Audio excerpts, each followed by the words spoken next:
Good morning to all of you. चलिए आज हम स्टार्ट करने जा रहे हैं क्लास 9th का लेक्चर नंबर 24 और इस चैप्टर का जो नाम है वो है एटम्स एंड मॉलिक्यूल्स। और जैसा कि आप जानते भी हैं, मेरा नाम अजय सर है और नीचे मेरा मोबाइल नंबर और फ़ोन नंबर दिया हुआ है।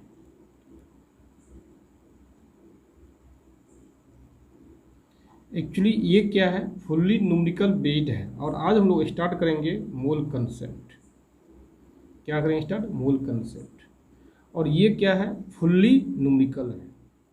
तो सबसे पहला सवाल ये है, मोल का मीनिंग क्या होता है? तो आप कह सकते हैं मोल जो वर्ड आया है, मोल वर्ड आया है कम्स फ्रॉम लैटिन वर्ड। ये क्या लैटिन वर्ड्स आया है और लैटिन वर्ड में इसका नाम होता है, मोल का मीनिंग है meaning of mole. Meaning of mole, उसका नाम होता है मोलस। मोलस और मोलस का मीनिंग होता है ढेर सा, वेरी लार्ज क्वांटिटी। क्या होता है? वेरी लार्ज क्वांटिटी होता है लैटिन वर्ड में, मोलस का मीनिंग होता है। इसलिए मोल वर्ड हम लोग क्या स्टडी करते हैं। तो देखिए सबसे पहले मोल का देखिए डिफिनेशन क्या होता है। तो बस इसको मोल का डिफिनेशन को याद करना बहुत ज़रूरी है। तो हम लोग क्या बोलते हैं, a mole of a substance is that, a mole of a substance, a mole of a substance is that amount of the substance which contains the same number of atom या मॉलिक्यूल्स या ions या electrons या protons as there are atoms in exactly 12 gram of pure carbon 12। देखिए क्या meaning होता है। ए mole is a substance. मोल क्या है? एक सब्सटेंस है। मोल क्या? एक substance. Is that amount of substance which contents, means ये जो मोल सब्सटेंस है वो क्या अमाउंट रखता है? द अमाउंट ऑफ सब्सटेंस, वो सब्सटेंस के अमाउंट रहता है विच कंटेंट्स, जो रखता है same number of atom, same number of atoms हो या सेम नंबर ऑफ मॉलिक्यूल्स हो या सेम नंबर ऑफ आयंस हो या सेम नंबर ऑफ इलेक्ट्रॉन्स हो या सेम नंबर ऑफ प्रोटॉन्स हो, एज या they are atoms in exactly 12 gram of pure carbon. Means pure carbon का जो 12 ग्राम होता है उसमें जितना संख्या होता है एटम का या मॉलिक्यूल्स का, इलेक्ट्रॉन्स का या प्रोटॉन्स का, उसी संख्या में क्या होता है, किसी दूसरे सब्सटेंस होता है और यही कहलाता है क्या है? मोल कहलाता है। क्या कहलाएगा? मोल कहलाएगा। तो आप लिख सकते हैं क्या, हम लोग यहाँ आसानी से लिख सकते हैं 12 gram of carbon 620, 12 gram of carbon 12 is found to contain 6.022 into 10 power 23 atoms of carbon 12। और ये नंबर जो कहलाता है the number 6.022 into 10⁻23 is called, क्या कहलाएगा, एवोगाड्रो नंबर, एवोगाड्रो नंबर कहलाता है। तो एवोगाड्रो नंबर को जनरली हम लोग इंडिकेट किससे करते हैं, एवोगाड्रो नंबर को यूज करते हैं Na से, और Na का वैल्यू कितना होता है 6.022 गुना 10⁻23 होता है। अब सवाल यहाँ यूनिट क्या होगा, एटम होगा। तो इस यूनिट की जगह क्या क्या हो सकता है, एटम हो सकता है, मॉलिक्यूल्स हो सकता है, आयन्स हो सकता है, इलेक्ट्रॉन्स हो सकता है, और प्रोटॉन्स हो सकता है, ऐसा हो सकता है। मीन्स यूनिट की जगह ऐसा पॉसिबिलिटी है। तो हम लोग क्या बोलेंगे, सिंपल सी बात है। तो ये जो नाम दिया गया एवोगाड्रो नंबर इंडिकेट किया गया है, ये एक सम्मान पूर्वक दिया गया है। Avogadro number is an honour of Italian scientist, ये बोल सकते हैं Avogadro number, Avogadro's number is number in the honour of Italian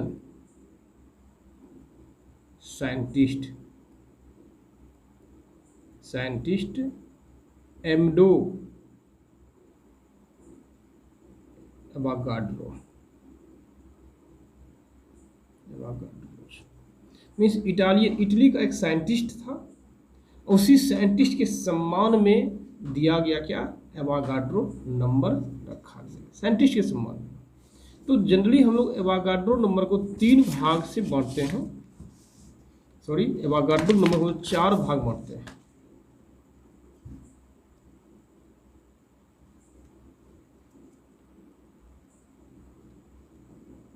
तो लोग क्या कहते हैं, mole in terms of different form, different term में क्या होता है, मोल होता है। सबसे पहला लिखते हैं mole in terms of number, mole in terms of number. दूसरा लिखते हैं मोल इन टर्म्स ऑफ क्या, मास। तीसरा लिखते हैं मोल इन टर्म्स ऑफ क्या, तो वॉल्यूम भी होता है, 2 प्रकार से होता है, 2 रूप में आता है।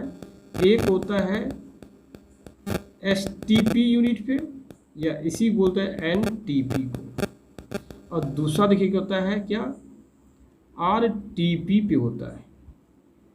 और इसका देखिए फुल फॉर्म देखिए क्या होता है, स्टैंडर्ड टेम्परेचर एंड प्रेशर, और इसका देखिए क्या होता है, इंटरनेशनल टेम्परेचर प्रेशर, ये होता है। और RTP का क्या होता है, रूम टेम्परेचर एंड प्रेशर होता है। जनरली आप जानते हैं स्टैंडर्ड टेम्परेचर जो माना गया, क्या लिया गया है, हम बोल सकते हैं स्टैंडर्ड टेम्परेचर जो लिया गया है वो लिया गया है 0 डिग्री सेल्सियस। क्या लिया गया है, 0 डिग्री सेल्सियस। और स्टैंडर्ड प्रेशर जो लिया गया है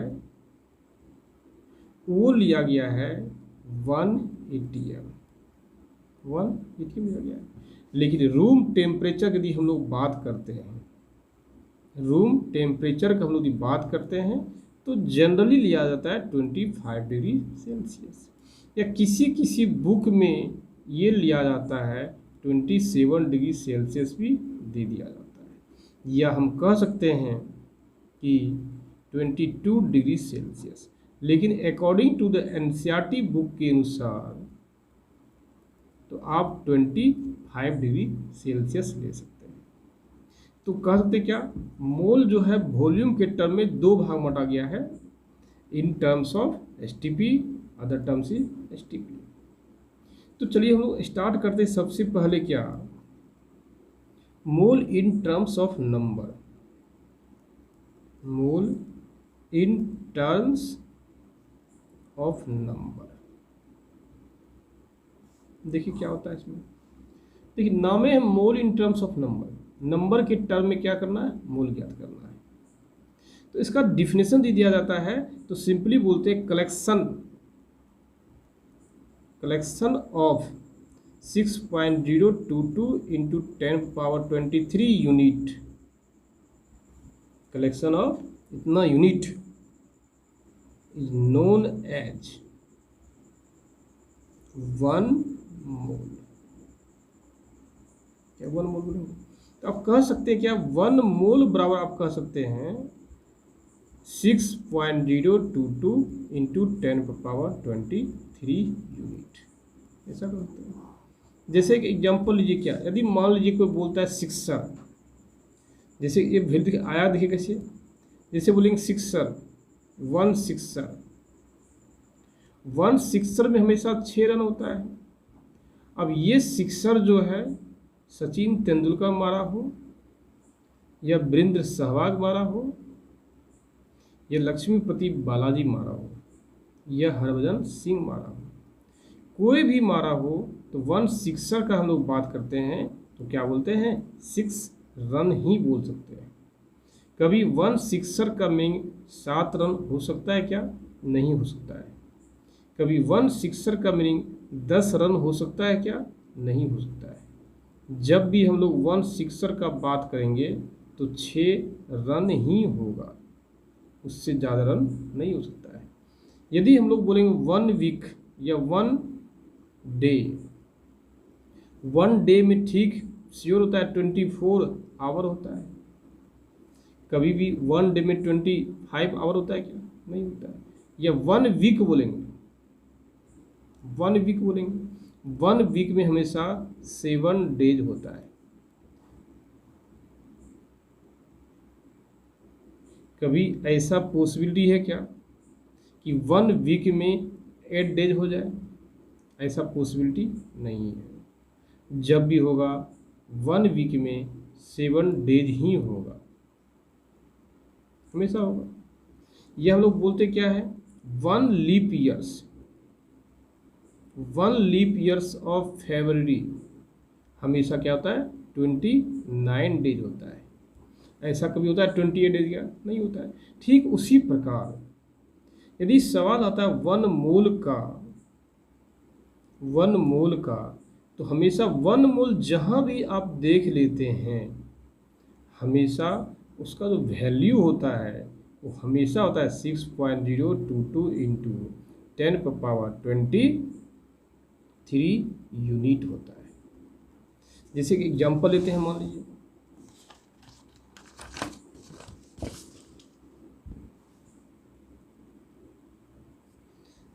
एक एग्जांपल लेते हैं, क्या 1 mole of X, 1 mole of X, तो हम लोग लिख सकते clearly equal to 6.022 into 10⁻23 unit, ये कर सकते हैं।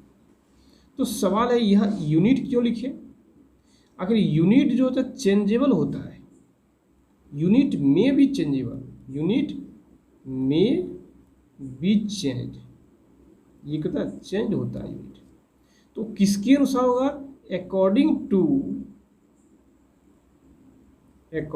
टू द एक्स, ये एक्स के अनुसार यूनिट चेंज होगा। यदि एक्स की जगह आपने क्या लिया, एटम, क्या लिया, एक्स की जगह आपने क्या लिया, एटम, तो यहाँ भी क्या हो जाएगा, एटम। यदि एक्स की जगह आपने क्या लिया, मॉलिक्यूल्स, तो यहाँ भी क्या हो जाएगा, मॉलिक्यूल्स। यदि आपने एक्स की जगह लिया आयंस, तो यहाँ भी क्या हो जाएगा, आयंस। यदि आप एक्स की जगह लिया इलेक्ट्रॉन्स, तो यहाँ भी क्या हो जाएगा, इलेक्ट्रॉन्स। यदि एक्स की जगह लिया प्रोटॉन्स, तो यूनिट भी क्या हो जाएगा, प्रोटॉन्स। तो कहानी मिस क्या, यूनिट में बी चेंज, यूनिट चेंज होता है according to the X, X के अनुसार चेंज होता है, एक्स के अनुसार चेंज होता है। कहानी मिस क्या, एक्स चेंज करेगा यूनिट भी चेंज करेगा। यदि एक्स की जगह आप एटम लेते हैं तो यूनिट की जगह क्या लेंगे, एटम लेंगे। यदि एक्स की जगह मॉलिक्यूल्स लेते हैं तो यहाँ भी क्या लेंगे, यूनिट की जगह मॉलिक्यूल्स लेंगे। यदि एक्स की जगह आयंस लेते हैं तो यूनिट की जगह भी क्या लेंगे हम लोग, आयंस लेंगे। सिमिलरली जैसे एग्जाम्पल लिख सकते हैं क्या, देखिए 1 मोल ऑफ क्लोरीन Cl। यदि 1 मोल ऑफ क्लोरीन लिए हैं तो 1 मोल का तो मिक्स फिक्स है 6.022 इंटू 10⁻23 होगा, लेकिन ऑफ क्लोरीन ये क्या है, देखिए एटम है, तो यहाँ भी क्या हो जाएगा आपका, एटम हो जाएगा। यदि मान लीजिए वही चीज़ देखिए क्या है, 1 मोल ऑफ क्या Cl2 है, तो 1 मोल के कारण तो यहाँ फिक्स है 6.022 इंटू 10⁻23 होगा, क्योंकि 1 मोल का मतलब ही यही होता है, 1 मोल का मतलब ही यही होता है। लेकिन Cl2 के कारण जो वैल्यू होगा वो ये मॉलिक्यूल्स है, ये क्या है, मॉलिक्यूल्स है, तो यहाँ भी क्या हो जाएगा, मॉलिक्यूल्स हो जाएगा। अब दूसरा एग्जांपल लेते हैं, यदि 1 मोल ऑफ Cl माइनस लेते हैं तो 1 मोल के कारण तो फिक्स हो क्या होगा 6.022 इंटू 10⁻23 होगा, और Cl आयन ही हम लोग का ये है, और आयन्स है इसलिए यहाँ पे क्या हो जाएगा हम लोग का, आयन हो जाएगा। कहानी मिस क्या, कहानी में आप कह सकते हैं यूनिट में बी चेंज, यूनिट चेंज होता है according to the X, X के अनुसार चेंज होता है। तो ये आज का हम लोग लेक्चर 1 था, इसका मोल कंसेप्ट का, और मोल कंसेप्ट क्या है, इस चैप्टर का सबसे लास्ट पॉइंट स्टार्ट हो गया है चैप्टर नंबर 3 का। यदि मोल कंसेप्ट में कहीं भी किसी भी प्रकार का डाउट होता है प्लीज़ आप हमें अवश्य इन्फॉर्म करें और उस डाउट को क्लियर करते चल जाइए, क्योंकि मोल कंसेप्ट एक ऐसा पॉइंट होता है जहां यदि आप डाउट को क्लियर नहीं किए वो क्या सब दिन के लिए आपका डाउट रह जाएगा। चलिए बाय, गुड नाइट।